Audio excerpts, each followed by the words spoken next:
हम लोग बात कर रहे थे आपका अनुच्छेद 301 पे कह रहा था व्यापार वाणिज्य और समागम की स्वतंत्रता। कहता था इस भाग के उपबंधों के अधीन रहते हुए, यानी व्यापार वाणिज्य और समागम की स्वतंत्रता इस भाग के उपबंधों के अधीन रहते हुए प्राप्त स्वतंत्रता प्राप्त है। इसका मतलब ये हुआ था कि आपको स्वतंत्रता यही है, आपको व्यापार वाणिज्य और समागम इसे करने का कोई अबाध अधिकार का मतलब ही ये निकला कि उस पर किसी प्रकार का कोई प्रतिबंध न लगाया जा सके, ऐसी कोई स्वतंत्रता आपको नहीं। क्योंकि कहता है सर्वत्र व्यापार वाणिज्य और समागम अबाध होगा। अगर आपका व्यापार वाणिज्य और समागम करने का जो तरीका है वो तरीका ऐसी दिक्कत पैदा कर रहा है जिसके कारण से दूसरों के व्यापार वाणिज्य और समागम करने में दिक्कत पैदा हो रही है, तो माना यही जाएगा कि चूंकि दूसरों का भी व्यापार वाणिज्य और समागम करने का हक है, इसलिए आपको कुछ ऐसा नहीं करने दिया जाएगा जो दूसरों के व्यापार वाणिज्य और समागम करने में बाधा पैदा करे। क्योंकि व्यापार वाणिज्य और समागम सबका अबाध रहेगा, कोई भी करना चाहे तो व्यापार वाणिज्य और समागम अबाध ही रहना चाहिए।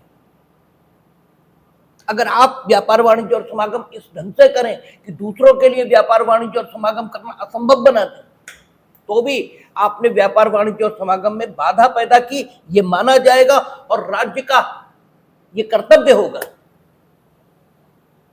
कि वे आपके इस प्रकार के व्यवहार को नियंत्रित करें जो कि दूसरों के व्यापार वाणिज्य और समागम करने में बाधा पैदा करता है। क्योंकि राज्य के लिए जो कर्तव्य निर्धारित है वो ये है कि व्यापार वाणिज्य और समागम भारत के संपूर्ण राज्य क्षेत्र में आबाद रहे, यह है राज्य के लिए कर्तव्य। इसलिए देखने मात्र से आपको यह लग सकता है कि राज्य आपके व्यापार वाणिज्य और समागम करने के तरीके पर कोई विनियमन ये नहीं कर सकता, लेकिन ऐसा है नहीं। क्योंकि जो कुछ आपको लगता है जरूरी नहीं वैसा ही हो। आपको जो कुछ लगेगा वो अपनी समझ के मुताबिक लगेगा, और आपकी समझ एकदम परफेक्ट हो ऐसी कोई गारंटी नहीं। व्यापार वाणिज्य और समागम इसे आबाद रखने में राज्य को खर्च भी करना पड़ेगा, और राज्य के पास कोई खेती नहीं होती, ना राज्य कोई इंडस्ट्री चलाता है। इसलिए राज्य उन सुविधाओं की बाबत, जिन सुविधाओं का उपभोग आप कर रहे हो व्यापार वाणिज्य और समागम इसको करने में, उन सुविधाओं के कीमत की मद में आप पर कर यह अधिरोपित कर सकता है, और वो कर आपको देखने में ऐसा लग सकता है कि वो व्यापार वाणिज्य और समागम पर अधिरोपित कर है और इस कारण से बाधा पैदा कर रहा है, लेकिन इनफैक्ट व्यापार वाणिज्य और समागम सर्वत्र हो सके इसके लिए आवश्यक सुविधाओं के विकास की मद में आपसे वो कर वसूला जा रहा है, इसलिए वो कोई बाधा नहीं है, बल्कि वो आवश्यक प्रकार का काम है जो भारत के संपूर्ण राज्य क्षेत्र में व्यापार वाणिज्य और समागम को आबाद बनाएगा। इसलिए राज्य को अनुच्छेद 301 में ही इस प्रकार के कर लगाने का हक आप पर है जो व्यापार वाणिज्य और समागम को बनाए रखने में आवश्यक सुविधाओं के विकास के लिए जरूरी हो। उसके लिए राज्य को अपनी जो अन्य विधायी क्षमता है, जो उसे अन्य एंट्रीज से प्राप्त हो रही है, जो तीनों सूचियों में दी गई हैं, उनकी कोई जरूरत नहीं है। राज्य को उन सुविधाओं के विकास के लिए, जिन सुविधाओं को विकसित करना जरूरी है, भारत के संपूर्ण राज्य क्षेत्र में व्यापार वाणिज्य और समागम को आबाद बनाए रखने के लिए उन करों के अधिरोपण हेतु विधायी शक्ति अर्जित करने के लिए संविधान के शेष उपबंधों की ओर देखना यह आवश्यक ही नहीं है, जरूरी नहीं, क्योंकि राज्य को यही हक मिला। अनुच्छेद 301 जो कुछ कह रहा है वो टू फोल्ड है। वो अगर आपको हक देता है तो वो राज्य को भी हक देता है। वो आपको हक दे रहा है कि व्यापार वाणिज्य और समागम भारत के संपूर्ण राज्य क्षेत्र में आबाद रहेगा। तो इसका मतलब यह निकला कि राज्य यह प्रयत्न करेगा, क्योंकि कॉन्स्टिट्यूशनल मैंडेट को लागू करना यह राज्य का काम है।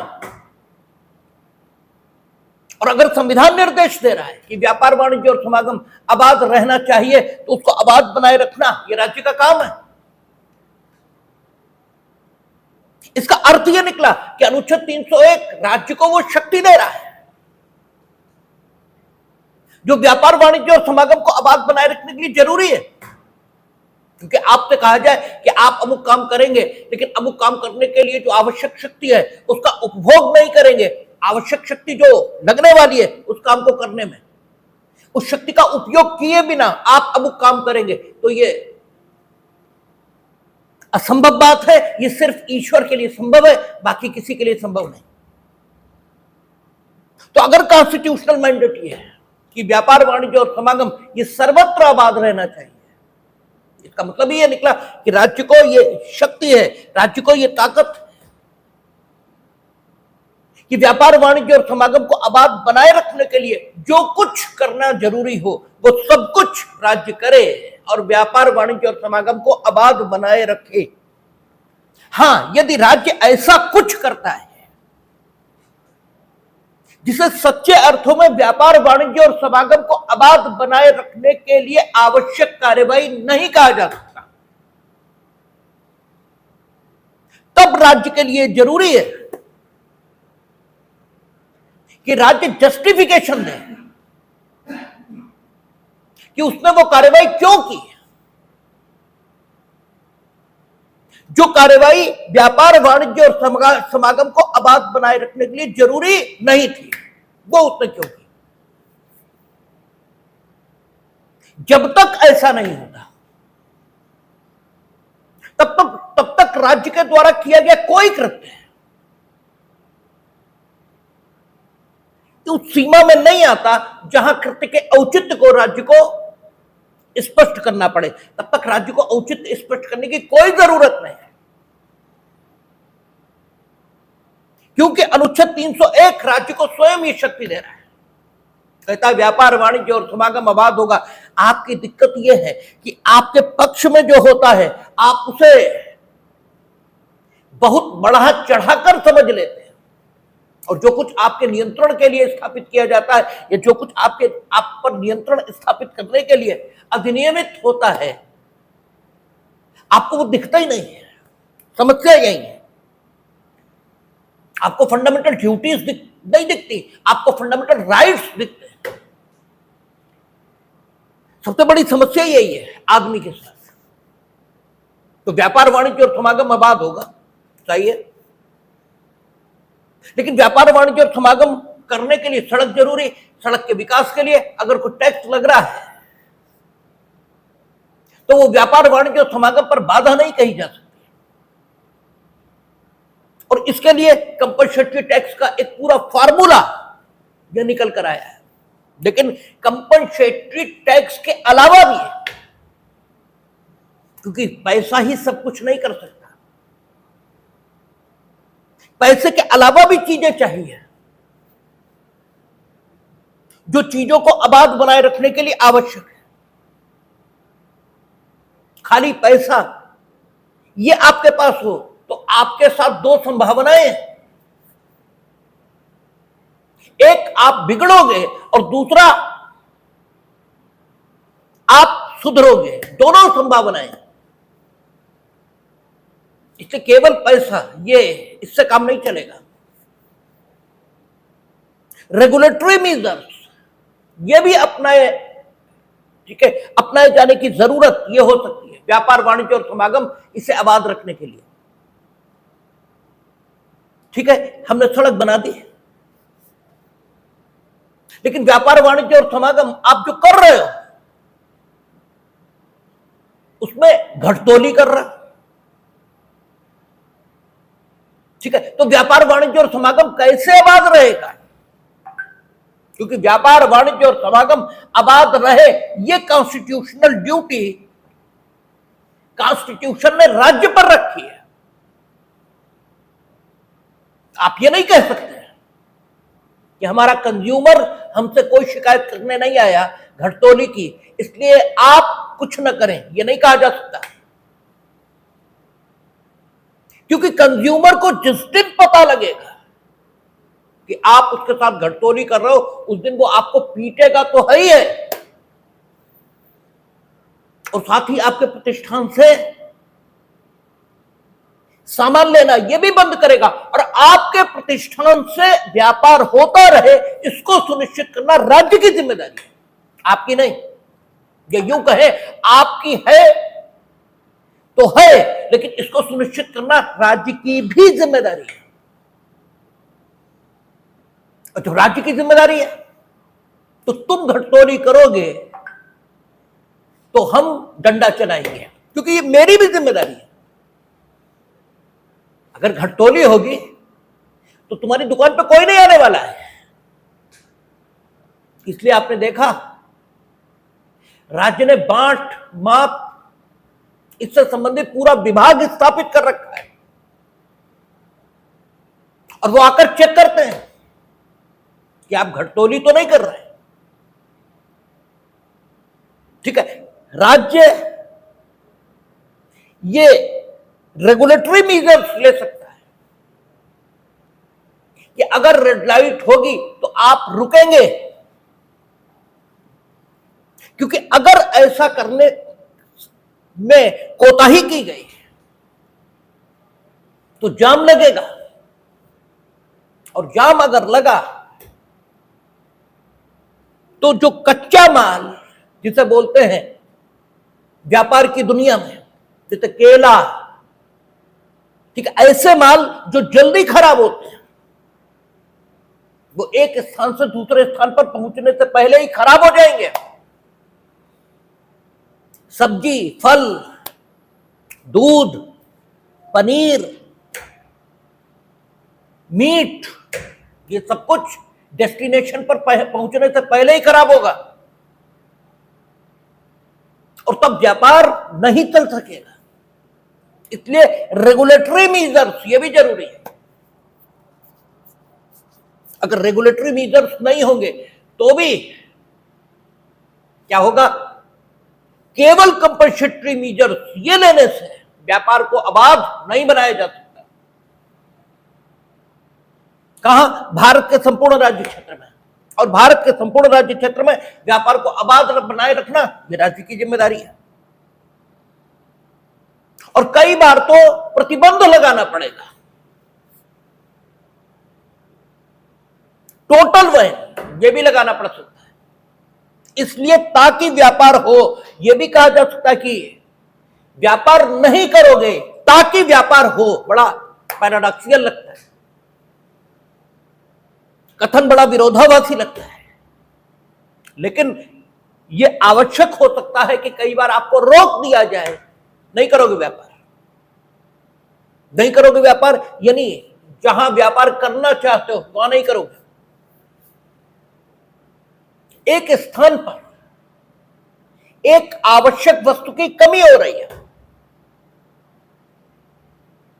और तुम ट्रेडर हो उस आवश्यक वस्तु में, इसलिए तुम क्या कर रहे हो कि उस वस्तु को इकट्ठा अपने घर में किए ले रहे हो, ताकि मार्केट में कृत्रिम कमी यह हो जाए,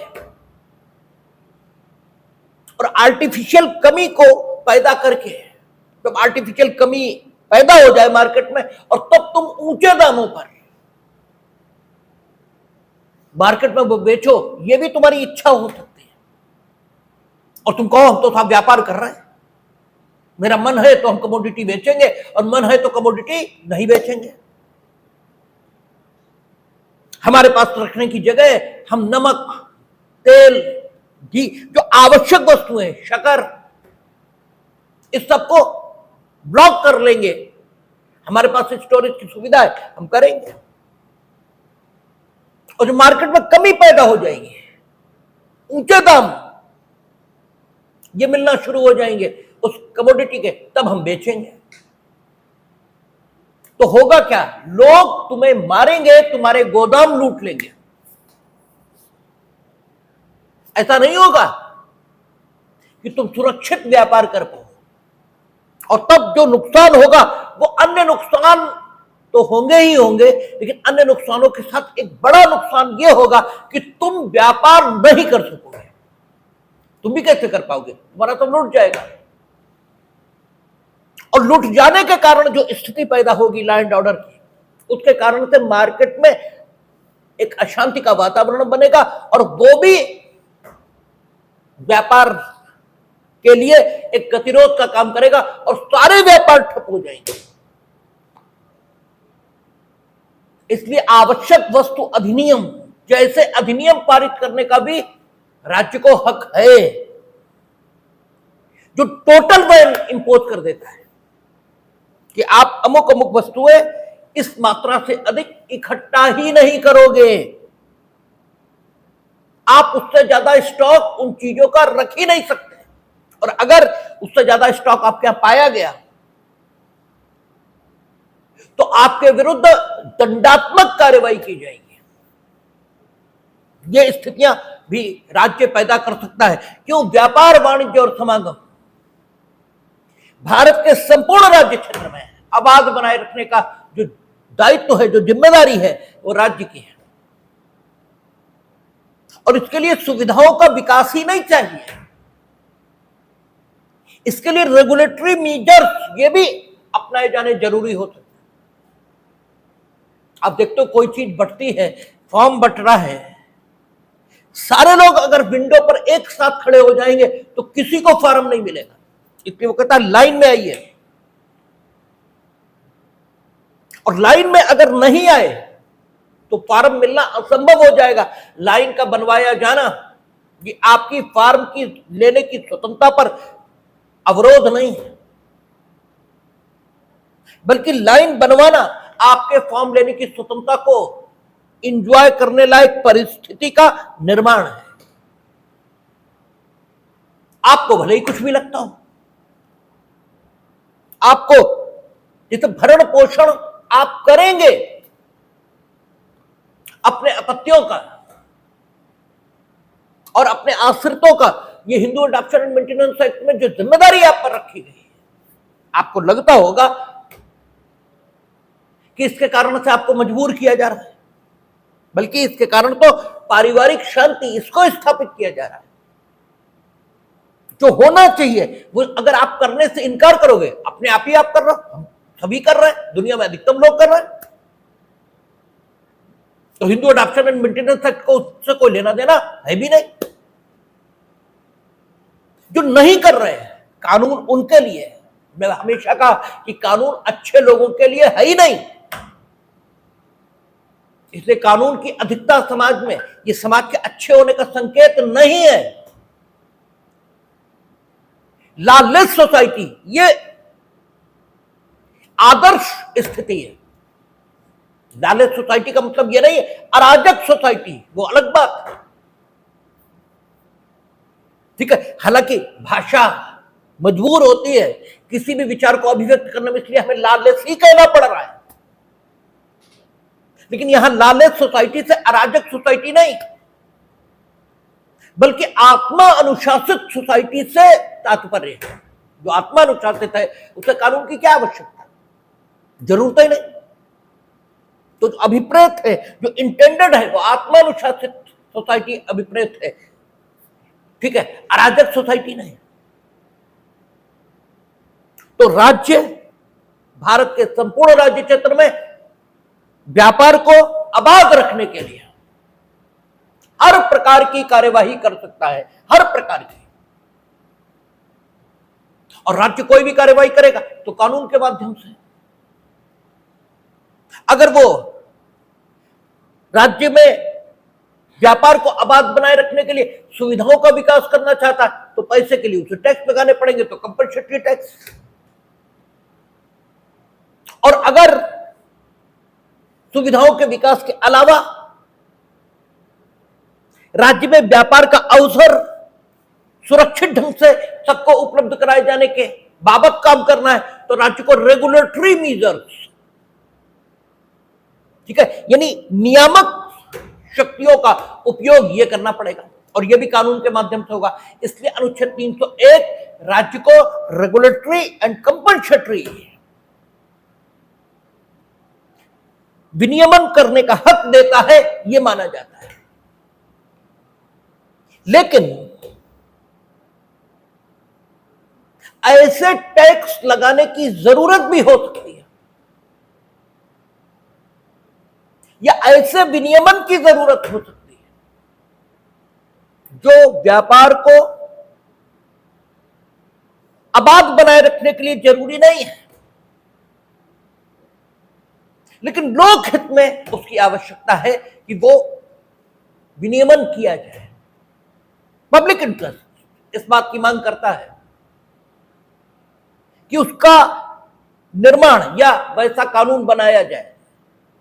ये ठीक है, आवश्यक नहीं है, आबाद बनाए रखने के लिए जरूरी नहीं है, लेकिन जरूरी लोक हित में हो रहा है कि वैसा विनियमन किया जाए, तो उसे करने का हक भी राज्य अर्थात पार्लियामेंट और स्टेट लेजिस्लेचर्स को होना चाहिए, और उसे करने का हक भी 302 और 304 इन उपबंधों के माध्यम से राज्य के विधायी अंगों को उपलब्ध कराया गया है। जब राज्य के विधायी अंगों को उपलब्ध हो जाएगा तो राज्य के कार्यपालिकी अंगों को ऑटोमेटिकली उपलब्ध हो जाएगा, क्योंकि राज्य के विधायी अंगों की विधायी शक्ति का विस्तार जिन विषयों पर है उन्हीं विषयों पर राज्य के कार्यपालिकी अंगों की कार्यपालिकी शक्ति का विस्तार है। तो इसका मतलब यह हुआ कि अगर कोई कानून बना और वो कानून व्यापार वाणिज्य और समागम की स्वतंत्रता पर प्रतिबंध लगाता दिखता है तो इनफैक्ट प्रतिबंध लगा रहा है या नहीं, इसका न्याय निर्णय न्यायालय करेगा। क्योंकि हमने आपको पहले भी कहा कि राज्य के 3 अंग हैं, उनकी 3 शक्तियां हैं, उनके 3 मूल काम हैं। सबसे पहले यह तय करना कि क्या होगा, और यह तय करना विधायिका का काम, और किस सीमा तक वो ये तय कर सकते हैं कि क्या होगा, इसे तय करना कॉन्स्टिट्यूशन का काम है। जिस पर विधायी शक्ति देगा विधायिका को, उसी पर तो विधायी शक्ति का प्रयोग आप करेंगे। कौन सा काम होगा, किस तरह होगा, इसे तय करना विधायिका का काम, लेकिन किस सीमा तक और किन प्रकारों से वो काम का होना तय कर सकते हैं, इसे तय करने का काम किसका है? कॉन्स्टिट्यूशन ऑफ इंडिया का।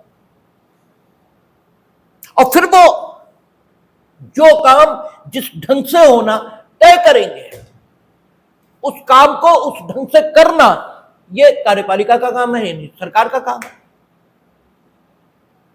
और जाहिर सी बात, जो करता दिखता है आपके मन में श्रद्धा उसी के प्रति जगती है, और या फिर आप डरते भी उसी से। ये सामान्य जीवन का नियम है। 2000 रुपए हमने दिए कि जाओ इन्हें खाना खिला दो, आपके सामने दिए, लेकिन फिर भी आपकी श्रद्धा जो इनके प्रति जगेगी वो मेरे प्रति नहीं जगेगी। जगेगी, मेरे प्रति भी जगेगी, लेकिन जितनी इनके प्रति जगेगी उतनी मेरे प्रति नहीं जगेगी। होता है ये आदमी का वो, इसीलिए आपको सरकार ज्यादा प्रभावी दिखाई देती है, क्योंकि वो कर रही है जिसे करना तय किया गया है और ढंग से कर रही है। फिर काम जिस ढंग से तय किया गया और जो तय किया गया वो हुआ या नहीं हुआ, और हुआ तो क्या उसी ढंग से हुआ जिस ढंग से होना तय किया गया था, और क्या विधायिका ने उसी काम को करना और उस ढंग से करना तय किया जिस ढंग से और जिस काम को करने की अनुमति कॉन्स्टिट्यूशन उसे दे रहा है। इस सबका निर्धारण करना यही तो न्यायपालिका का काम है। तो राज्य जो कर सकता है वो तो ये कर सकता है कि व्यापार वाणिज्य और समागम को आबाद बनाए रखने के लिए जिस कानून की जरूरत है उस कानून को वो अनुच्छेद 301 में ही पारित कर सकता है। उसके लिए उसे अपनी जो विधायी शक्ति है, जो उसे अन्य प्रविष्टियों से, अन्य उपबंधों से प्राप्त हो रही है, उसका उपयोग करने की कोई जरूरत नहीं। वो तो वो 301 में ही कर सकता है। और यही मुख्य बात है जो आपको समझ लेनी है, क्योंकि पूरी एलएलबी इसी में टक्करे मारते हो जाता है। हमने एलएलबी भर, एलएलएम भर, एलएलबी भर, ये तो बात ही गलत है, क्योंकि एलएलबी में तो हमने कुछ पढ़ा ही नहीं था। और इसीलिए हम कंफर्म है कि एलएलबी कापियां गलत चेक होती हैं, क्योंकि अगर सही चेक हुई होती तो हम पास नहीं हो सकते थे। ठीक है, हम ये कैमरे पे कह रहे हैं क्योंकि हमें मालूम ही नहीं था कि कानून किस चिड़िया का नाम है। तो इसीलिए हम पूरी कैमरे पर बैठकर कह सकते हैं कि एलएलबी कापियां गलत चेक होती है, क्योंकि इसका सबसे बड़ा जीवित प्रमाण हम हैं जो हम पास हो गए, अन्यथा पास होने की कोई संभावना ही नहीं। और आप भी हैं, लेकिन आप मानेंगे नहीं, क्योंकि आपको भी कानून किस चिड़िया का नाम है यह बिल्कुल नहीं मालूम। तो एलएलबी की कापी तो गलत ही चेक होती है। हाँ, एलएलएम आते आते कुछ समझ विकसित होती है, और तब जब हमने पढ़ना शुरू किया था तो यही समझ में नहीं आ रहा था कि ये 301 में भी कानून बना, 302 में भी बना, 304 में भी बना, आखिर इनके बीच संबंध क्या है। तो सबसे पहली बात बस इतना ही समझ लेना है, बाकी सब बहुत आसान है। 301 से लेकर 307 तक के जो प्रावधान हैं, जो व्यापार वाणिज्य और समागम से संबंधित प्रावधान कहलाते हैं, इनमें सबसे ज्यादा समझने लायक बात जो है वो यही है कि आखिर 301, 302, 304 इसके बीच फर्क कहां पर है। तो फर्क यही है कि व्यापार वाणिज्य और समागम इसे आबाद रखने के लिए अगर कुछ भी जरूरी है और वही किया गया है तो फिर मामला 301 में है, और उस कानून को बनाने के लिए या उसे करने के लिए जो आवश्यक विधायी या कार्यपालिकी शक्ति है उसे प्राप्त करने के लिए राज्य के विधायी और कार्यपालिकी अंग को संविधान के अन्य उपबंधों की ओर देखने की आवश्यकता ही नहीं है, देखने की जरूरत ही नहीं है, क्योंकि वही कह दिया कि राज्य ये सुनिश्चित करेगा कि भारत के संपूर्ण राज्य क्षेत्र में व्यापार वाणिज्य और समागम आबाद रहे। ठीक है, इन शब्दों में नहीं कहा, लेकिन जो शब्द है उनका भाव यही है। तो जब आबाद रखने की जिम्मेदारी वही मिल गई तो फिर बात ही खत्म है। तो फिर अन्य जो प्रविष्टियां हैं या जो अन्य उपबंध हैं राज्य को विधायी शक्ति देने के लिए, उनकी ओर देखने की जरूरत ही कहां है। अगर हम सिर्फ इतना कर रहे हैं कि व्यापार वाणिज्य और समागम को आबाद बनाए रखने के लिए विधायी या कार्यपालिकी शक्ति का प्रयोग कर रहे हैं तो फिर दिक्कत ही कहां है, तो हम कर ही सकते हैं। लेकिन कई बार पब्लिक इंटरेस्ट इस बात की मांग करेगा कि व्यापार वाणिज्य और समागम इसे आबाद बनाए रखने के अलावा विधायन किया जाए ताकि पब्लिक इंटरेस्ट यानी लोकहित इसको सुरक्षित रखा जा सके, और वो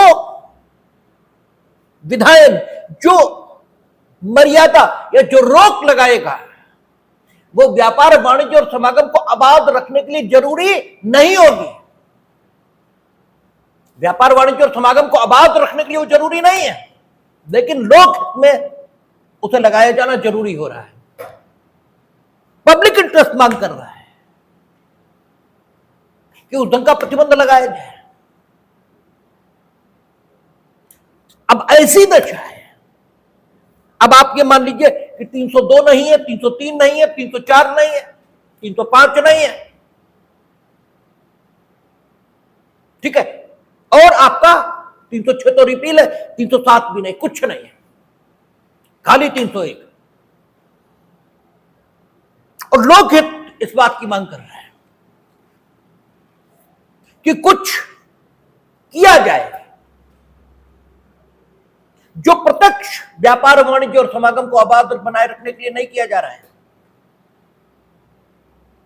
लेकिन वो जरूरी है इन द पब्लिक इंटरेस्ट। तो फिर 301 अगर केवल होगा तो हम वो कर ही नहीं पाएंगे, या अगर कर भी लेंगे तो बहुत निर्वचन करना पड़ेगा उन शब्दों का जो आबाद रहेगा इस रूप में 301 में शामिल किए गए, उनका बहुत निर्वचन करना पड़ेगा। और मामला अगर दूसरे पर आधारित हो गया तो बड़ी समस्या है। आप जरा अपने बारे में सोचो, आप परेशान हो क्यों? इसलिए क्योंकि दूसरे आपको कोई महत्व नहीं देते। अब सबसे बड़ी दिक्कत यह है कि आपने अपना सुख दूसरों की इच्छा पर निर्भर कर दिया है, और जो कुछ दूसरों की इच्छा पर निर्भर है वो होगा या नहीं होगा इसकी कोई गारंटी नहीं है। दूसरे चाहेंगे तो होगा और दूसरे नहीं चाहेंगे तो नहीं होगा। आप अपने मालिक खुद रहे ही नहीं, ठीक है, और जब भी आप अपने मालिक खुद नहीं होंगे तब आप परतंत्र होंगे। आपने परतंत्रता का केवल एक प्रकार जाना है, वो कौन सा? राजनैतिक परतंत्रता। आपने जो हासिल की वो केवल पॉलिटिकल, ठीक है, आपका फ्रीडम है। आपने सिर्फ स्वतंत्रता का राजनैतिक प्रकार जाना है। देखिए, स्वतंत्रता एक बड़ा शब्द है और स्वतंत्रता के अंतर्गत प्रत्येक प्रकार की स्वतंत्रता आती है। अगर आपने अपनी खुशी, अगर आपने अपनी प्रसन्नता ये दूसरों की इच्छा पर निर्भर कर दी तो फिर स्थिति यह आएगी, दूसरे आपकी खुशी के लिए काम क्यों करें ये तो बताइए। और दूसरे आपकी खुशी के लिए काम नहीं करेंगे तो आप दुखी हो जाएंगे, तो फिर आपको दुखी ही रहना है। अगर आप अपने मालिक खुद बनेंगे तभी तो सुखी रह पाएंगे। आपने पोस्ट लिखी, किसी ने लाइक नहीं की, अब आप दुखी हैं, ठीक है। तो आप लिखना आपको सुख देता था, ये लोगों द्वारा लाइक किया जाना सुख देता था। अगर लिखना आपको सुख देता था तो आप सुखी ही रहेंगे, कोई लाइक करे या न करे। और अगर आप दूसरों के लाइक करने से सुखी हो सकते हैं तो फिर आप दुखी रहेंगे, क्योंकि आपके सुख का कोई उपाय नहीं है।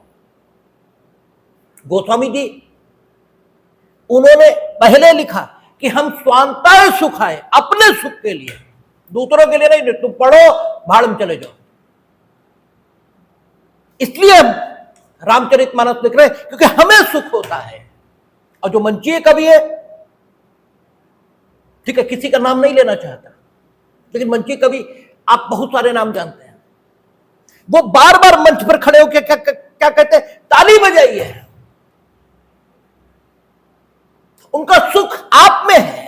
अगर कोई ताली ना बजाए तो वो हुट हो जाते हैं, क्योंकि उनने अपनी स्वतंत्रता दूसरों के पास गिरवी रख दी है। इसलिए तुलसीदास सुखी दिखाई देते हैं, ये सुखी नहीं दिखाई देते।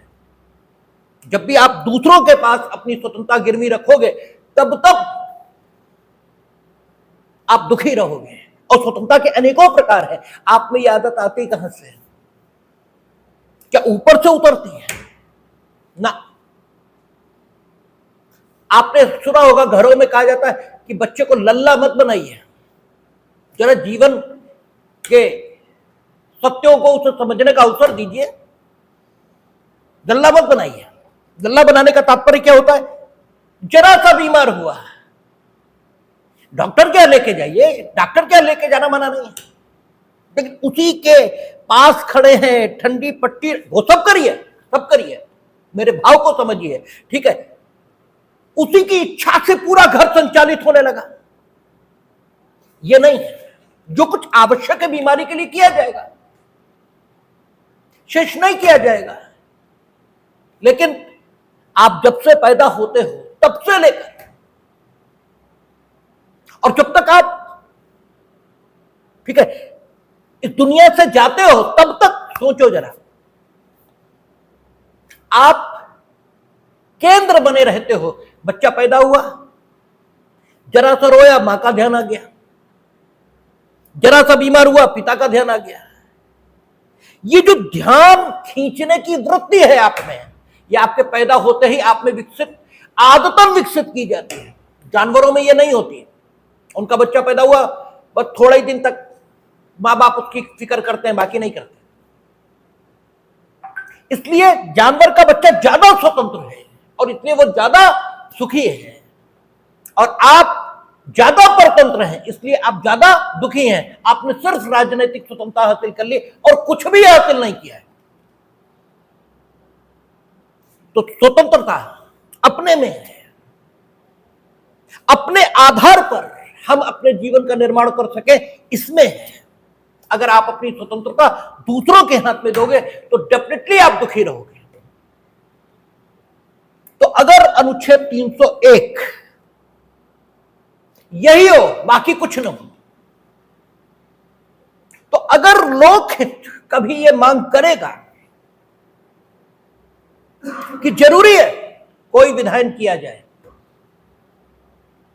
और वो विधायन व्यापार वाणिज्य और समागम को आबाद रखने के लिए जरूरी नहीं दिखाई देता है, या उसका प्रत्यक्ष संबंध व्यापार वाणिज्य और समागम को आबाद रखने से नहीं है,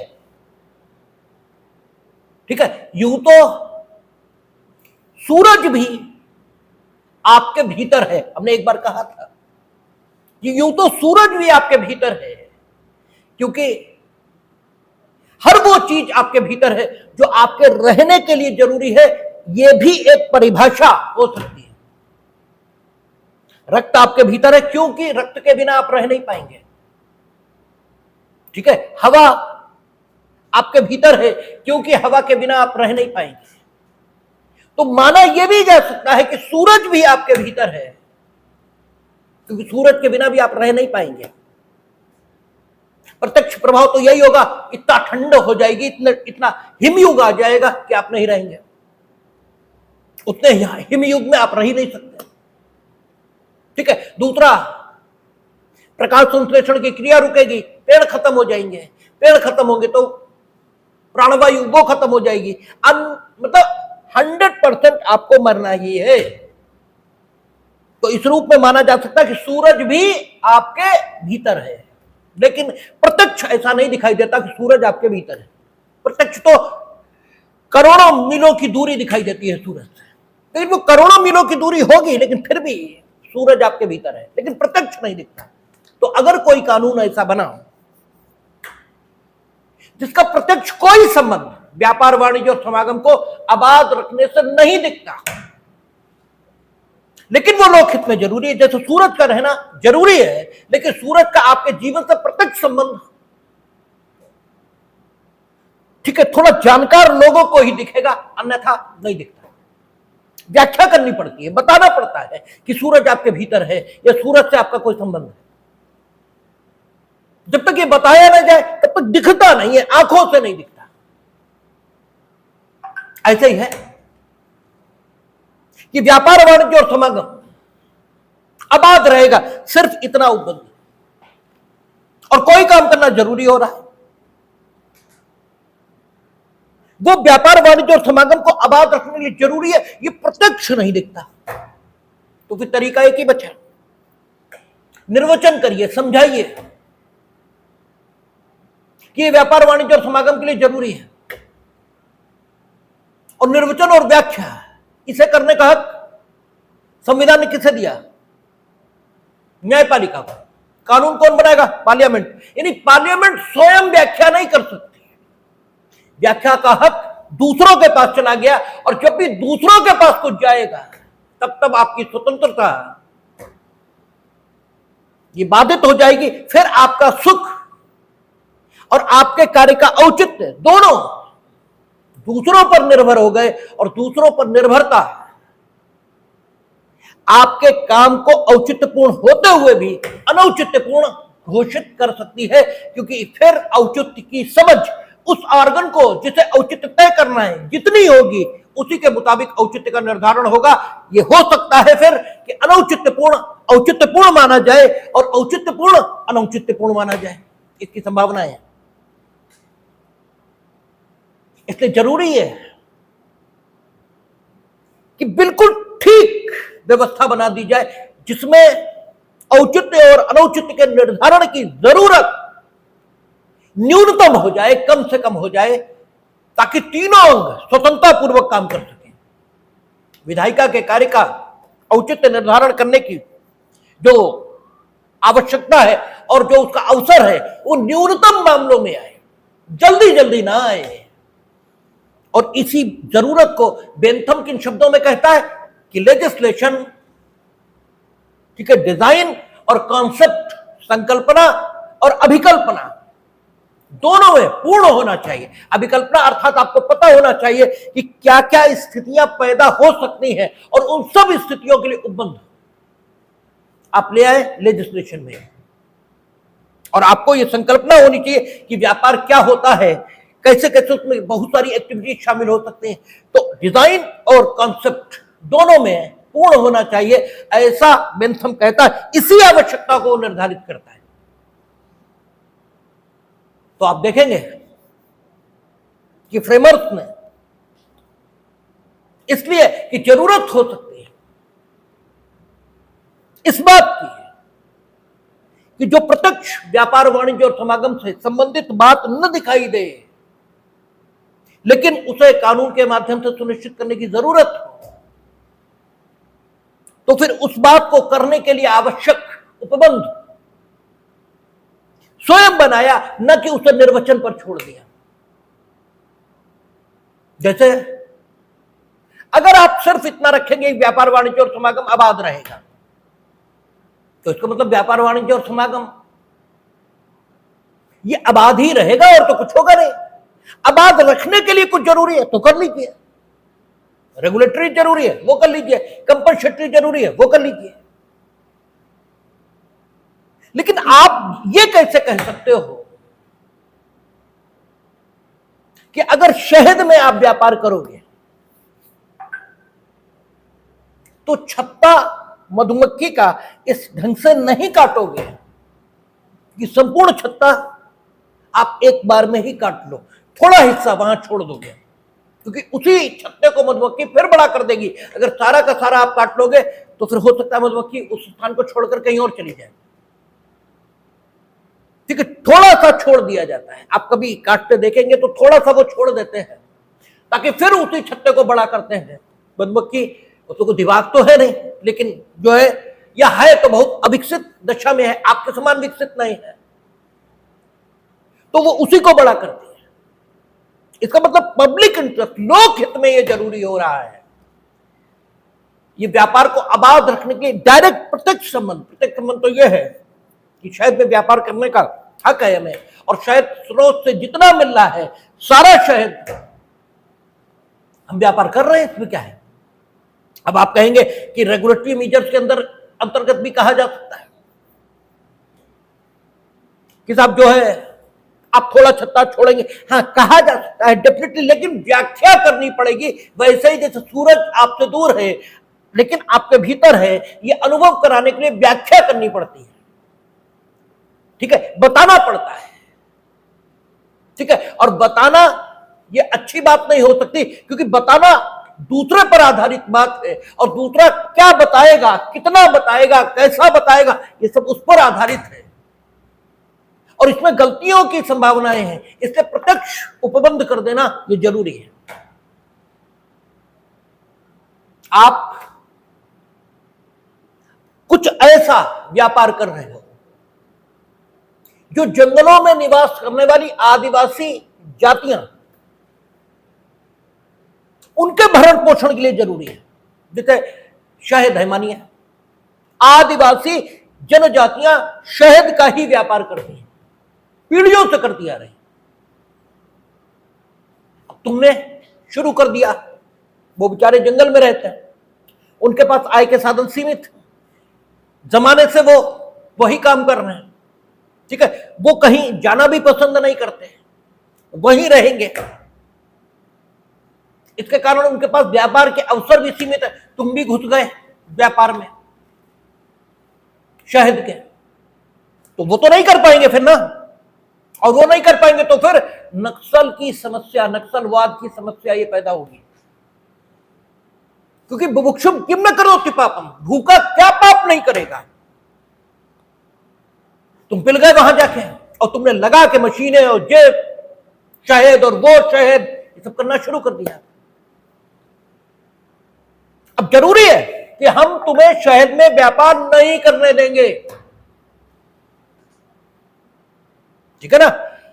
अगर 301 केवल है तो व्यापार, वाणिज्य और समागम अबाध होगा।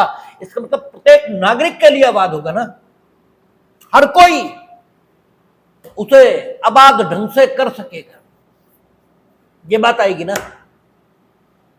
यहां तो हम आपको रोके दे रहे हैं, आप नहीं करोगे। यहां तो हम सीधे सीधे कह रहे हैं, no you are not allowed, ठीक है। केवल और केवल वही जातियां करेंगी और कोई नहीं करेगा।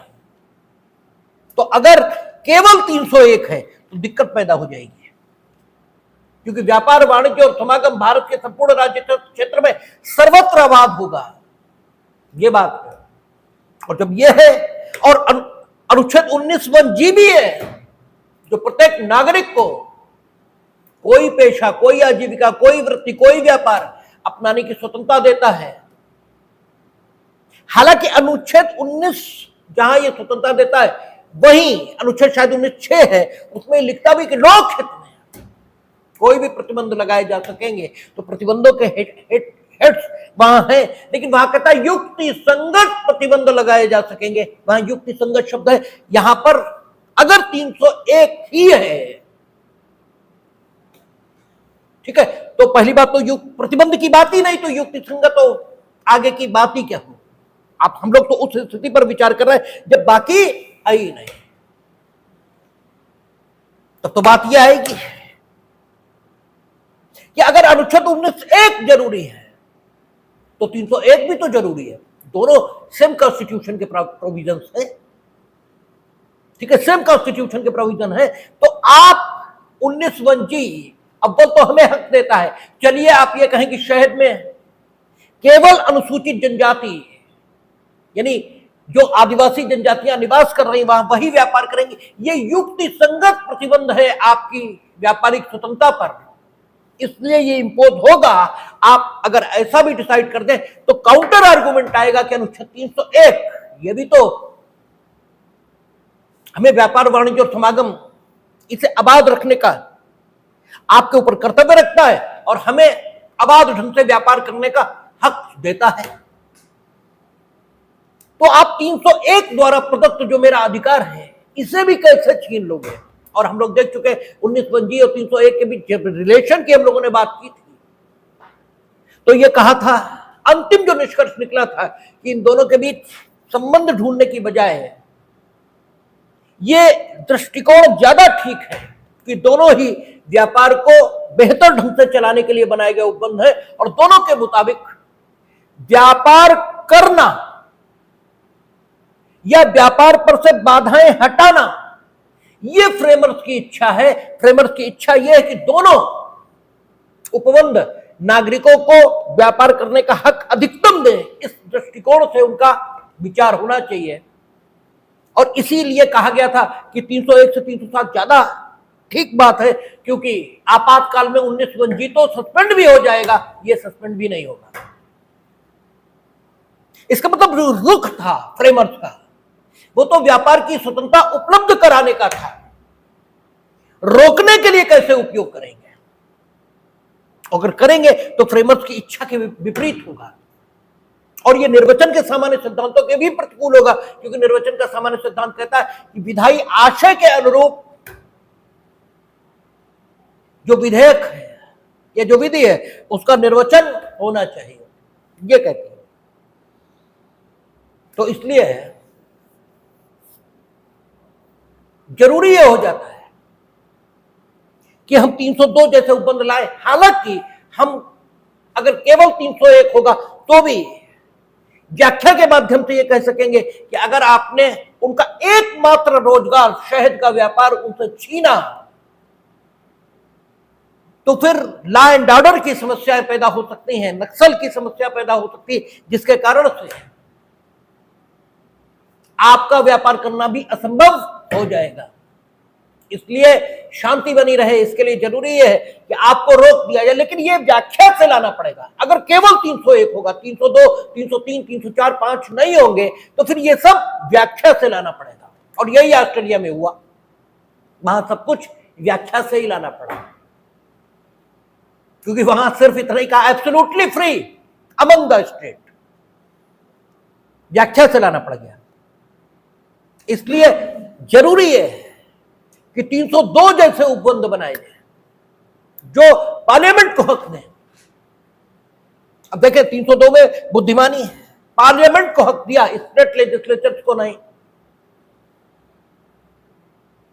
और स्टेट लेजिस्लेचर्स को जो हक दिया वो 304B में दिया कि लोकहित में युक्ति संगत जो प्रतिबंध लगे उन्हें वो प्रतिबंध, 304B और 302 में फर्क भी यही है, वहां युक्ति संगत शब्द का प्रयोग है 304B में, 302 में नहीं है।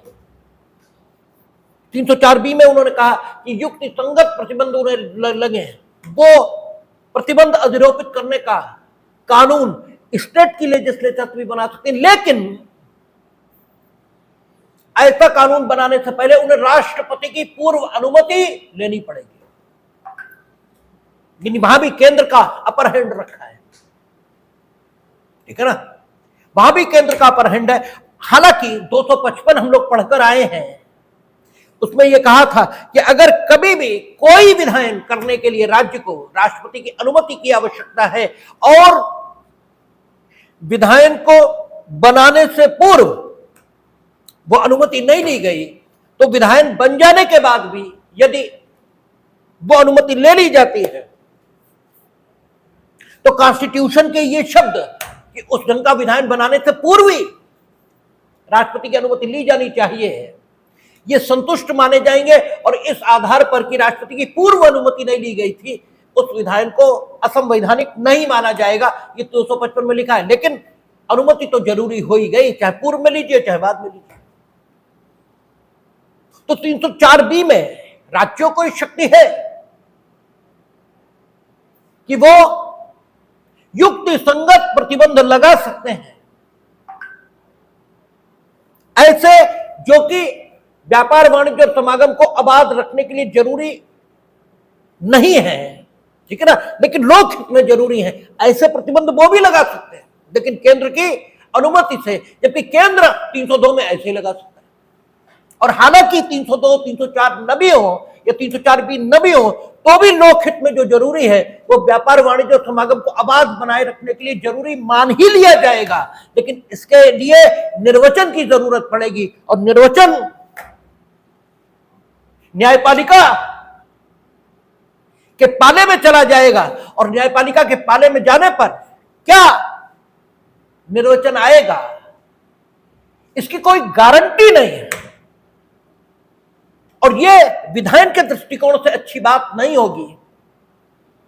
इसलिए फ्रेमर्स ने बेंथम को फॉलो करते हुए कॉन्स्टिट्यूशन को डिजाइन और कॉन्सेप्ट दोनों में संपूर्ण बनाया और 302, 304B जैसे उपबंध बनाए जिनमें लोकहित में राज्यों की और केंद्रीय विधायिका को विधायन की शक्ति दी।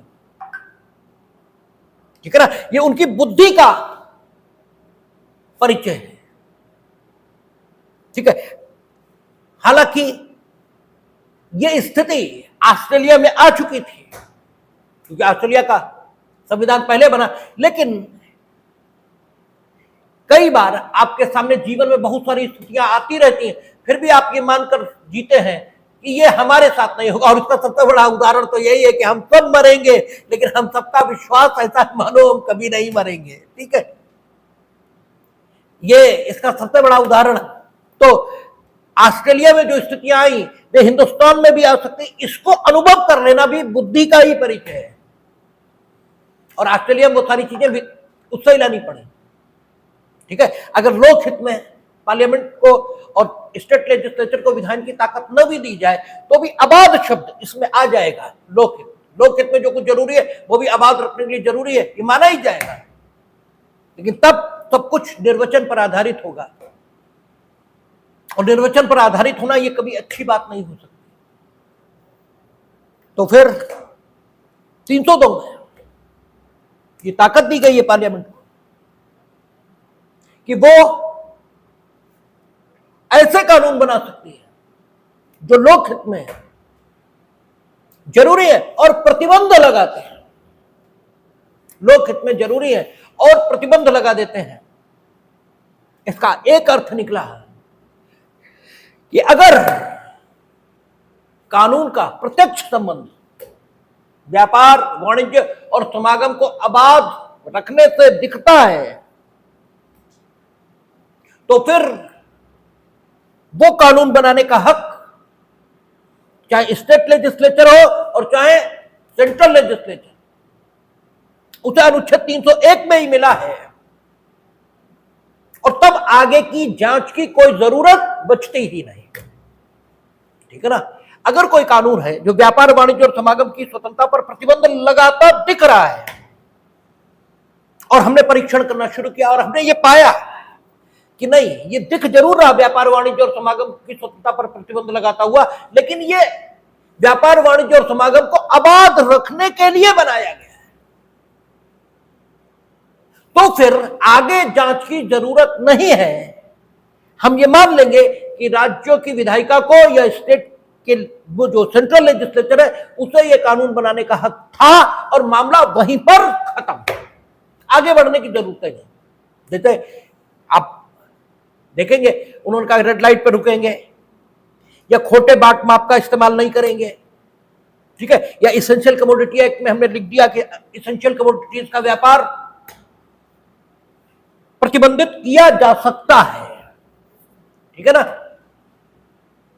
हमने ये लिख दिया कि टैक्सेस लगेंगे यदि वे कंपनसेटरी नेचर के हैं। ठीक है, प्रतिकारात्मक नेचर के हैं तो वे लगाए जा सकते हैं क्योंकि वे आबाद रखने के लिए जरूरी हैं।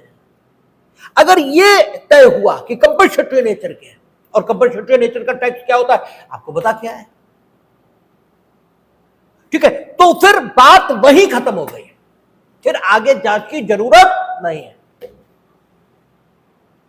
लेकिन अगर ये पा लिया कि whatever the restriction you have imposed that is not needed, ठीक है, या यूं कहें कि डायरेक्टली ये दिखाई नहीं देता, प्रत्यक्ष ये नहीं दिखाई देता कि वो जो प्रतिबंध आपने लगाया है वो प्रतिबंध आबाद रखने के लिए व्यापार, वाणिज्य और समागम को आवश्यक है, ये एकदम नहीं दिखाई देता। अर्थात प्रतिबंध और आबाद बनाए रखना, इसके बीच आवश्यक संबंध प्रत्यक्ष नहीं दिखता।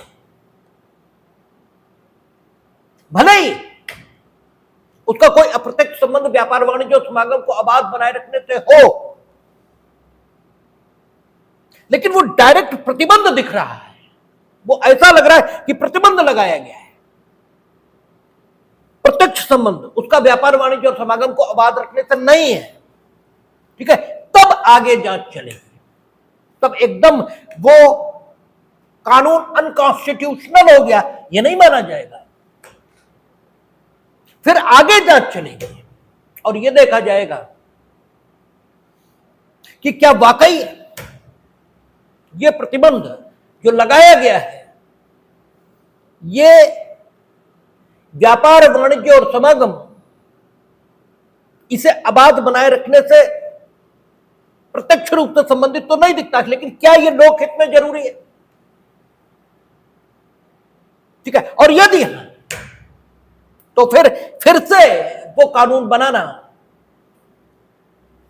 केंद्रीय और राज्यों की विधायिका के विधायी क्षेत्र में या केंद्र और राज्य की विधायी शक्ति के अंतर्गत माना जाएगा, फिर माना जाएगा। हालांकि ये न भी हो तो भी आबाद बनाए रखने के लिए उसे जरूरी माना जाएगा, क्योंकि लोक हित में जो कुछ जरूरी है वो आबाद बनाए रखने के लिए भी जरूरी है। लेकिन ये अभिव्यक्त रूप से लिख देना ज्यादा ठीक है, ठीक है। इसलिए सबसे पहली जांच होगी वो ये कि क्या 301 की जद में आ रहा है, और अगर 301 की जद में आ रहा, मामला खत्म, अब आगे जांच की कोई जरूरत नहीं। 301 की जद में नहीं आ रहा,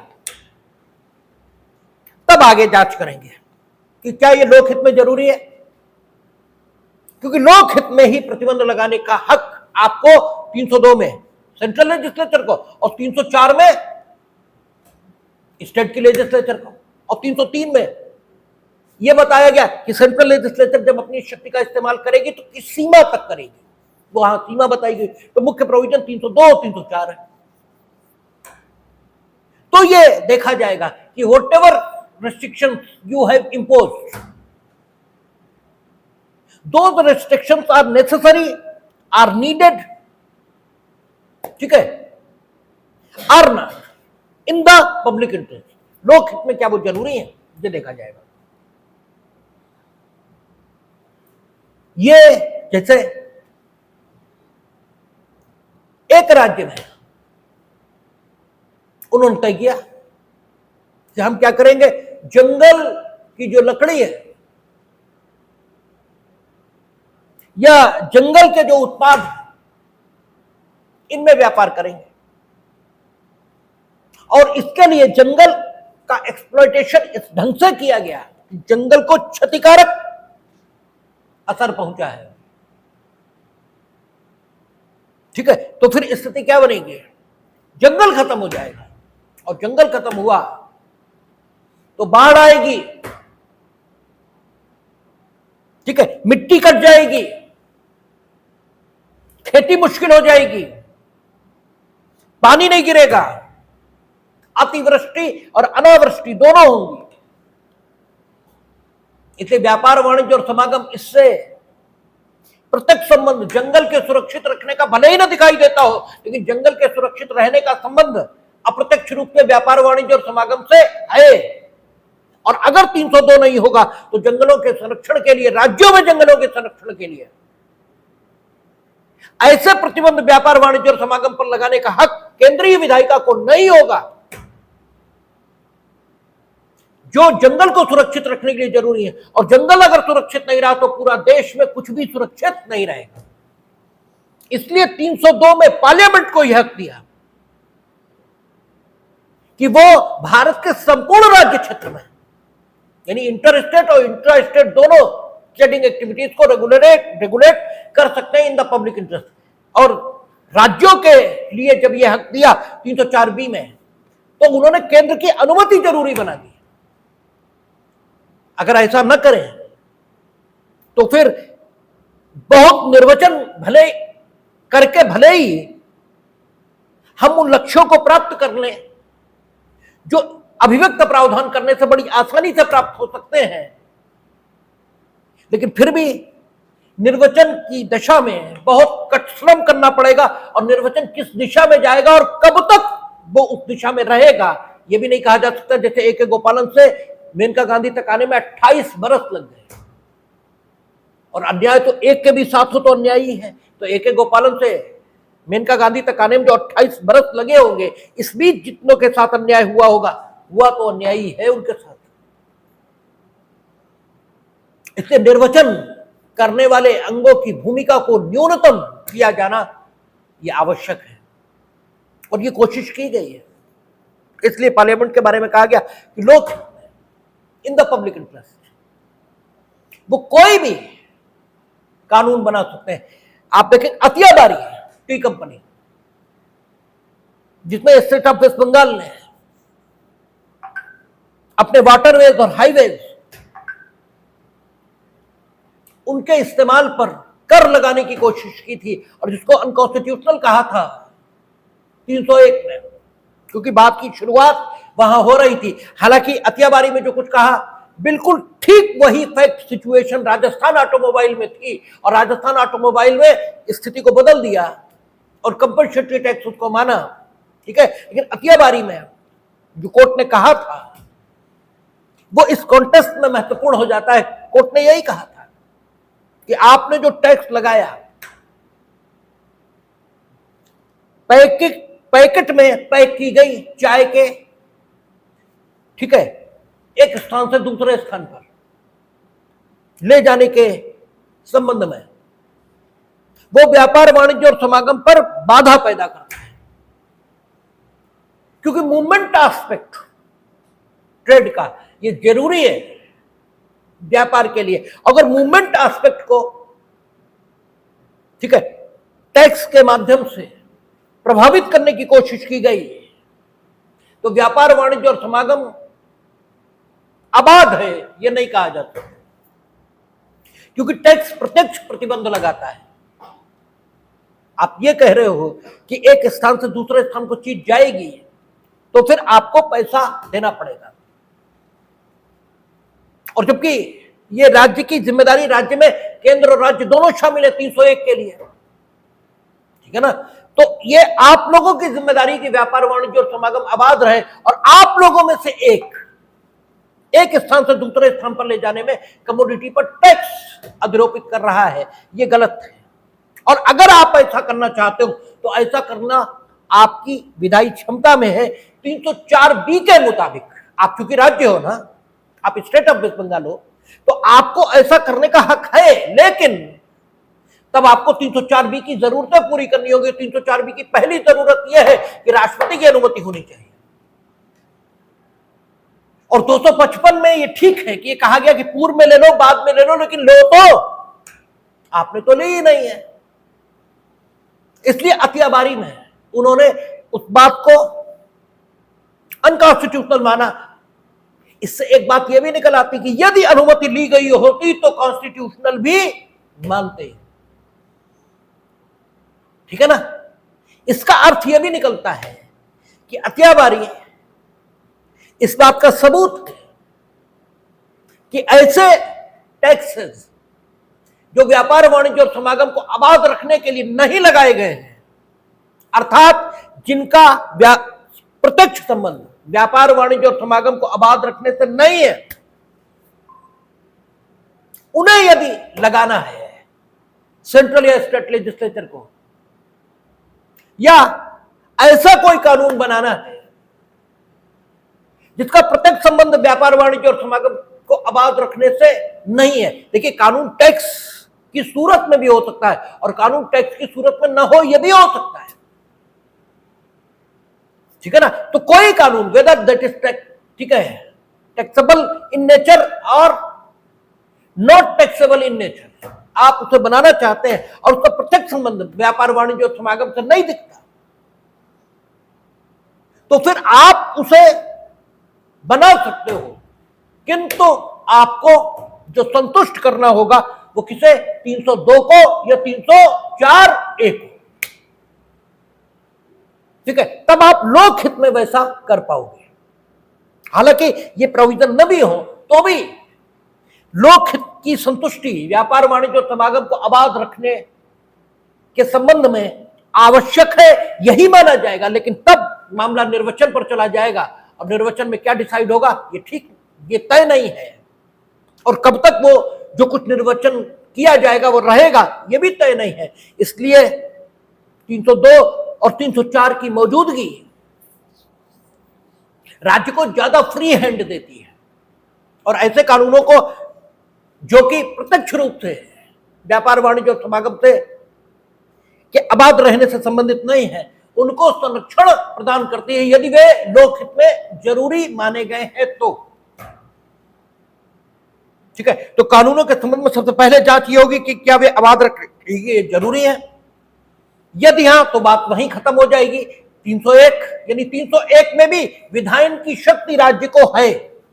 ठीक है ना, अगर आपसे पूछा जाए क्या 301 में विधायन की शक्ति है, यस है। ये प्रश्न उठाए राजस्थान ऑटोमोबाइल में, बात करेंगे इसमें। और 302 304 ए इनमें भी विधायन की शक्ति है सब्जेक्ट टू 303